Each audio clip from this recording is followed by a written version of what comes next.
we are going to do some balancing exercises as well. If you start with putting 2 feet together, and you could go in front of a counter so your hand could be on top of the counter or something, just so that you have safety. If you lose balance, you could always put your hand down. Okay, so you're gonna lift your hand up a bit off the counter and just start with there. With 2 feet together, try to maintain balance for 20 seconds.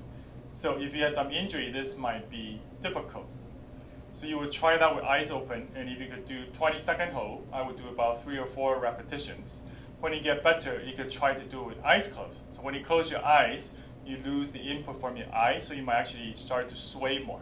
So again, just make sure you're safe, okay? If you start to lose balance, open your eyes, put your hand down on the counter. So that's the easiest way to do the first level of balance.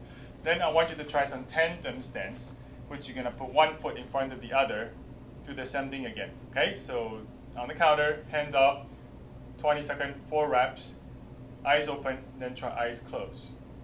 Then you could try the other way where you switch the foot as well, okay? So you could do the same procedure again.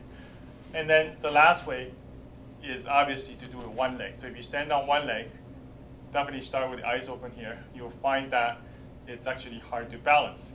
So if you sprain your ligaments in your ankle, we have these proprioceptor. So the last one is the hardest one, is if you do it with one leg. So if you stand on one leg, definitely be careful there. Make sure you have safety. You'll find you actually sway quite a bit. And then if you close your eyes, it's actually really hard to do.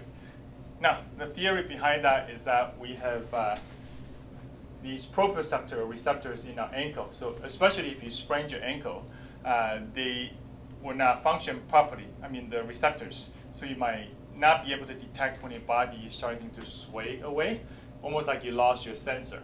So part of the rehab is to train that so you could get it back. Okay, so you could also do some strengthening on the steps. Pretend my left side is the bad one. You basically do a dip, try to keep your heel on the step, and come on back up. So my other foot, I could just come down and touch. I don't transfer weight to there, I just simply come back up.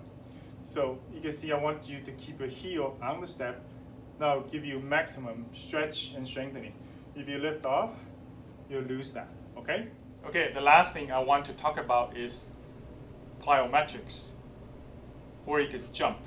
So this is definitely the last stage of your rehab when your ankle is really well, okay? So simplest way is you could jump on the spot, just up and down, right? Try to go higher if you can, and then you could try going forward and backwards. And you could go faster as you improve, okay? So you could do forward, backwards, and you could do side to side. So I would do it with my feet together first. When you get better, you could obviously hop on one foot, which is more realistic in real life.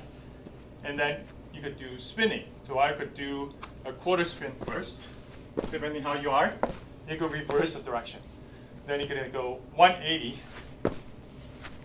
okay? And I would do both ways for sure. And then if you're really good, obviously you're gonna try 360 to land like that, okay? Those are very good for in real life, such as sports.